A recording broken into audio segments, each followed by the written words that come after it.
quickly, okay?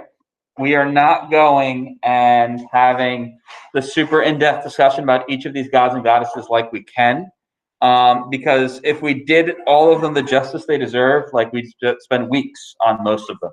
And then we would never get to Rome, we'd never get to China, you know, we'd probably barely even get to India. So it's important for us to have a varied approach here, because you're going to resource the ones you like anyways. So, Demeter. We talked about Demeter some yesterday in relation, because she is the mama of Persephone. She is the goddess of agriculture. She is the reason why we have the seasons, because we talked about that myth where, of course, Hades falls in love with Persephone, gives her a magical pomegranate, which she eats 6 of the seeds, so then therefore she's in there for 6 of the months in Hades. Yeah, not a fun story. But we need to know from this slide, because remember, we're just looking at who's the goddess and what are they god of, and this is agriculture, which is a fancy word for farming. And now we get Athena, who is a fan favorite for students. People love Athena. Athena has a couple different variations with some of her myths, and I know some of you know them pretty well, which is great. My favorite thing about Athena is the fact that her origin story is the idea that she was born because Zeus had a really, really bad headache one day. He's like, oh, my head hurts so much, it hurts so much. And he has a headache because he has a fully grown Athena in his noggin. I mean, how does it even work? Remember mythology, you know, often the laws of physics don't actually apply or things like that. But yeah, his head hurts, crack, out comes Athena, fully grown, fully weaponed and armored. Isn't that crazy? Isn't that cool? Yeah, Athena's awesome. I love her. That version of the origin story. There are other versions of it as well where she's not fully weaponed and armored coming out of Zeus's head, but that's the best one. And so she is pretty cool. Her symbol is the owl. And it's kind of interesting because Athena, the patron goddess of Athens, is the goddess of war, wisdom, and the home. And we still use owls as a symbol of wisdom. Isn't that cool? Something all the way from the Greeks that we still have as this is what we do for wisdom. You know, we show an owl. Taught man how to make and fight. Taught girls how to, you know, weave clothes. So we've got the whole gamut with Athena. She's really a pretty cool goddess, pretty cool Greek figure that we have with it. How many of you are picking Athena for your project? Got one right there. And people at home are just like, I actually turned Mr. Kenny on mute. Don't listen. Wow, heartbroken. You just cried for a million years. I did. Yeah.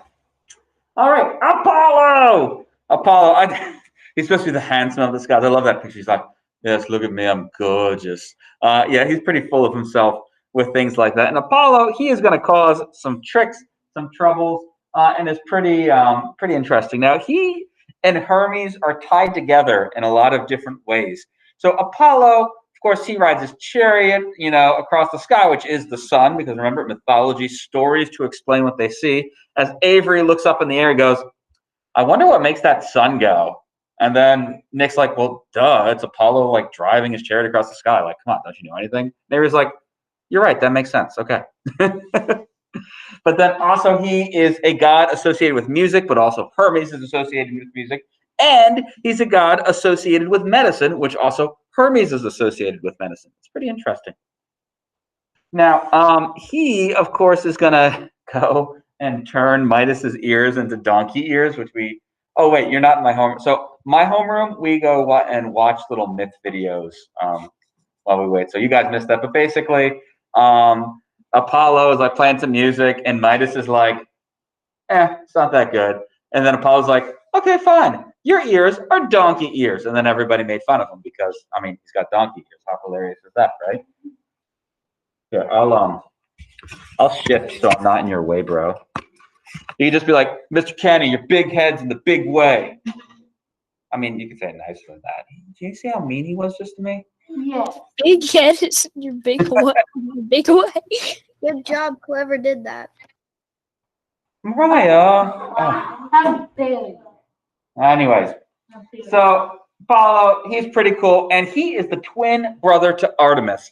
And you know how brothers and sisters are. They love each other. They hate each other. They do terrible things. We're going to hear about a terrible thing Apollo did to his sis Artemis. Artemis is typically a fan favorite. She's actually one of my favorites, the goddess of the hunt. You know, she has her silver bow and her silver arrows. Please make sure we're, oh, it's a brain break thing. Okay. I know, it's so hard to focus when, like, there's something way cooler like history going on. You poor man, I'm sorry. But Artemis had a boyfriend named Orion.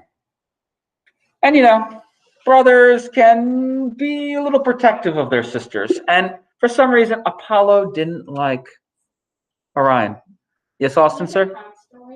Was this Orion like the constellation Orion? You know, it's so cool. You said that, and Carson's just like, hey, he's a constellation. And he's going to become a constellation because of this mean trick Apollo does. Because, so Artemis was famous because she was like the best shot, like, ever. I mean, she's a goddess. I mean, you got to have some powers, right? So Apollo's like, hey, sis, I bet you can't hit that target way out there across the sea. She's like, easy, pulls off her bow, it's like, wing. And of course, it is a dead bullseye. And dead is the operative word because the target was Orion's head. Isn't that a mean trick to play on your sister to have her murder her boyfriend by accident? The eyes that I just saw from Madeline, Kate, and Gus were priceless. Exactly. Like, kind of like, seriously? That's mean. That's low. It is just wrong. Smile. It's a good one. Come on. That was a little bit of a smile. Yes, you couldn't stop. I win. I win. Anyways, so then Orion becomes a constellation because he's now dead. Dionysus. He was one that the Greeks loved because he was the god of wine and partying. And we know sometimes those Greeks had a little too much grape juice. And yeah, it's because of Dionysus here. Of course, now what's really cool about Dionysus is he actually is a demigod, but he winds up becoming an Olympian after rescuing his mom, Semele. And he gets a lot of poetry written about him. Remember, we're just going and talking about like what they're god or goddess of. If you really like Dionysus, you can go research him for your project. But he, of course, is the one who's like, oh, Karachi wants more gold. And Karachi's like, everything I touch to be gold. And then she's like, ooh, potato chips. And like, ow, my teeth, it's gold now. And it's like, oh, Aaron, high five. Oh no, Aaron's now gold too. Bummer. Yes, Avery. Everyone is just his son and daughter now. It's like, Oh, dude, the family tree is like messed up. oh wow. Yeah, it's like a very messed up family tree. Yeah. Ares, another favorite for students because, of course, he is the god of warlike frenzy. Now, some of you are like, oh, Senor Kenny, you said Athena was the goddess of war. How was there a god of war too? Well, it's different aspects of war. So Athena is like Divine, and Alicia and Haley are like standing, looking at the battle maps, talking about how they're going to fight with honor and how, oh, we'll flank them there. And then, you know, if people surrender, they go and take them. Yes, Gus? And Gus is going to say how Ares is loud and proud. He runs around chopping people's heads off and everyone's done So so Gus just said he runs around chopping people's heads off, and then when he's done, he goes, ah! Yeah, probably, and he's like probably like covered in blood and guts and like really gross. And the reason in how he did that, he did master flame. Sure. Yeah. And he had a human throne, or not a human throne, a throne made of human skin, just kind of shows how mean and nasty he is. Seems a little gross to me, but maybe it's comfortable. I don't know. You know, leather chairs are comfortable. That's cow skin. So. Avery just said, hey, if they're smooth baby cheeks, you know. Gross, dude. All right. But basically, Ares was the manifestation of everything bad in people. Like when you think about how Mariah is so cruel and hurtful to me, that's manifested in Ares. If you think about how Kaylin steals all the cookies from her sister, you know, that, you know, manifested in Ares. If you think about how Caleb pushes his sister down the stairs, it's manifested in Ares. All of these kind of things. Man, Caleb, that's mean. Your sisters are so nice. But yeah, so Ares was the worst of humanity's traits. But yet the Romans actually really liked Ares a lot. They're going to call him Mars because we're going to learn that the Greek gods and the Roman gods are identical. They just have different names. But Exactly. Zeus is Jupiter, Carson just said. And for the Romans, he's the father of Romulus and Remus. So they have that. Very cool, Ashlyn. All right, Hephaestus, who is my personal favorite. Now, he has a couple different variations on his myth as well, and I'm going to share with you my favorite variation of his myth. Madeline, Kate, you should be writing your notes, darling, not sitting like a bump on a log. Unbelievable, unbelievable. All right, now Hephaestus is the god of fire and crafts. He's the blacksmith god. You know, he's the one, you know, Disney's Hercules has him like making the thunderbolts for Zeus and like handing them out and like doing, it's my favorite part because he's like, I think Hermes is like right there when he's doing like, everybody's getting captured. He's like, oh, I'm getting captured. Ooh. But Hephaestus, I'll get you in 1 second. He like goes and makes all of these things, very talented, son of Zeus and Hera. And you know, I have a daughter. And it was the most amazing thing when I first held my daughter when she was born. It was amazing. And your parents felt the same amazement when they first beheld their child and got to see them. Because babies, they're so cute, right? Well, Hera They're cute until they grabs her cry. baby It was all cuteness. and then goes, ew, he's ugly, and throws him off Mount Olympus. Yeah. She throws her baby off Mount Olympus. Now, remember, I said Greek mythology doesn't always follow its own rules. Sometimes it's inconsistent with itself because gods are supposed to be immortal, right? You can't hurt them. Well, Hephaestus was crippled in this, where that his one leg was completely damaged. And so when you see him depicted, you see that his leg is often done something like that, where he can't walk very well.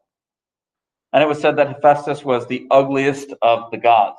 But he goes, makes beautiful things. He goes and winds up actually marrying Aphrodite, the most beautiful of the gods.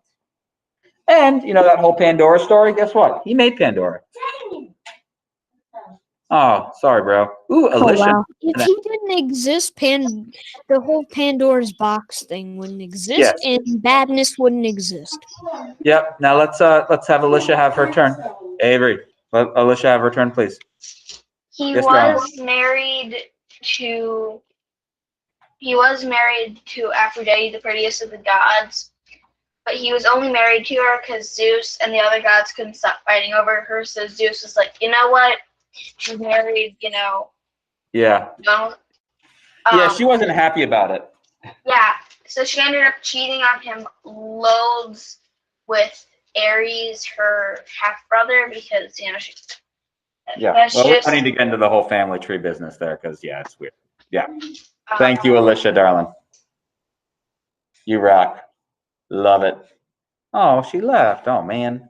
Probably pressed the wrong button. I do that all the time. Yeah, she's probably trying to push the mute button. Yeah, I've done that so many times, and it's so embarrassing when I do it. All right, Aphrodite, the loveliest of the gods. She has a couple different versions of her origin as well. My favorite one is like, you know, if you've ever been to like the sea and like how when the waves come up, it's like a little white, the sea foam. And that one day that just coalesced and there she was. Hi, it's me, Aphrodite. And yeah, Alicia was absolutely correct with that. How like they're all fighting over her. Yes, darling? Yes, Alicia? Aphrodite, if I remember correctly, was actually made from, you know, sea foam, and Uranus's blood, because it spilled into the sea foam and gave birth to Aphrodite. Exactly. Thank you, darling. All right. Now, we talked about her earlier too because she was partially responsible for the whole Persian War, and by partially a big part of it because she's the one who makes Paris fall in love with Helen of Troy, and then of course they run away, and then the whole 10 years long war. All right, so like I said, you need to just know what they're goddesses and gods of. We're going to keep on moving because we are almost done. Hermes, our last and final of our 13 Olympians right here, and he is the messenger of the gods. He is the guy that when you kick the bucket would go and take you to the underworld. You know, so you'd be like, all right, you got to go to the river Styx here, all this good stuff. And people really liked Hermes. He's considered a friend to humans, despite the fact that he takes them to their end. But he also, he plays a lot of practical jokes. He is a musician, and he is tied to medicine as well. I'm sure you all have seen this symbol before, maybe on an ambulance, maybe at hospitals, with the two snakes. And yeah, that comes from Hermes. Now, my cherubs, that was our notes for the day, our quick flash crash course through our Pantheon of 13. Many of you chose